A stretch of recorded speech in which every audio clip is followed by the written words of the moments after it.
everyone. Thanks for coming in these weird times. You know, when I think of resistance, I often go back to my first close encounter with corporate America. I was 1986, I was in my mid-20s, and I stopped to visit some old friends from high school for 10 days in Chicago and stayed for 6 months. We'd all had a pretty rotten winter and we're enjoying the hell out of each other's company. So one friend was an up-and-coming humor writer, one was in a popular Chicago band. They were called Big Black, if anybody remembers them. I was doing the poetry performance thing. We were a pretty lively group. But you know, even couch surfers have to pay bills. So I had to figure out a way to come up with some cash, as they said in Chicago at the time. And being pretty good at computer stuff, even in the mid-'80s, I just thought I might as well try my hand at temporary office work. Before I knew it, I was sucked into the bowels of AT&T at 101 North Wacker, found myself sitting in a cubicle in a thrift store shirt and tie and my best charming smile, designing the first electronic maps they had for all their cables and stations in 10 central states for very little money, by the way. You know, it was a convenient way to bring home the bacon. But I felt like a underground anarchist or pirate spy, which I kind of was, going to punk shows and gay clubs in the evening and coming in bright and chipper every morning. They were a pretty square group over there. Sometimes I'd have Band-Aids on several of my fingertips to hide the nail polish. I mean, who ever paints them all, you know? And when they asked, I told them I was learning to play the harp, which they believed. Meanwhile, I was doing like protection ceremonies and empowerment spells in my cubicle, in the restrooms, in the break room, embedding strange symbols in the maps, and writing poems about how Looney Tunes the place really was.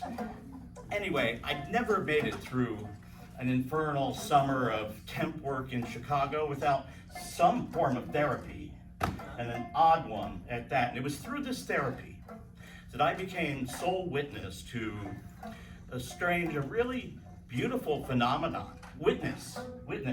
This is a glimpse of the cogs, pure physics in brilliance.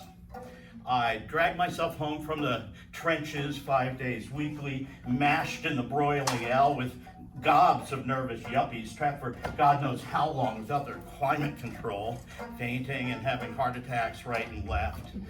Then up to Dave and Lisa's place, where I'd strip off the sticky monkey skin and usually head out near naked to their second floor balcony for at least an hour, where I would blow some bubbles.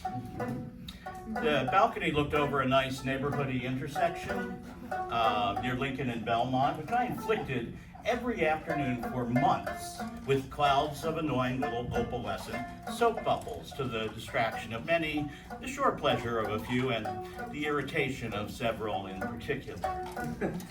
They are, you have to admit, delightful things, those cute little bubbles, feel free. But I'm at a loss to explain the extent of my delight at that time. I could, you know, bask in the late afternoon heat, hyperventilate a lot, and watch my little creations drift off into traffic. Anyway, one afternoon in July, and here's the crux, the most mind-blowing storm of the summer ripped through town. I mean, you ever seen a Chicago summer storm? Because they are the shit. Driving rain for hours, branches blowing off trees, trees blowing over, floods amuck, Earthquake, thunder, wild lightning everywhere, all over the sky every few seconds at some points, blowing power lines, smashing chimneys, sirens, sudden bolts, and rain, rain, rain. I stood watching it all from the balcony, pure storm glory. About an hour into it, the wind died down. The rain, thick as rice, was blotting out the street. Could barely see the street. I figured I might just blow some bubbles. I wondered actually how far they'd make it into the grime, water pouring down like sand. Figured maybe an inch, their average diameter. So I blew a big blast of about 40 bubbles into the grime, yes, heavy as buckshot, and watched them drift off into it, calm as can be, in barely a breeze, absolutely undisturbed, even their formation undisturbed, not even descending, drifting into that wall of rain, one of the hardest rains I'd ever seen, as if it were not there at all. True story. And true physics.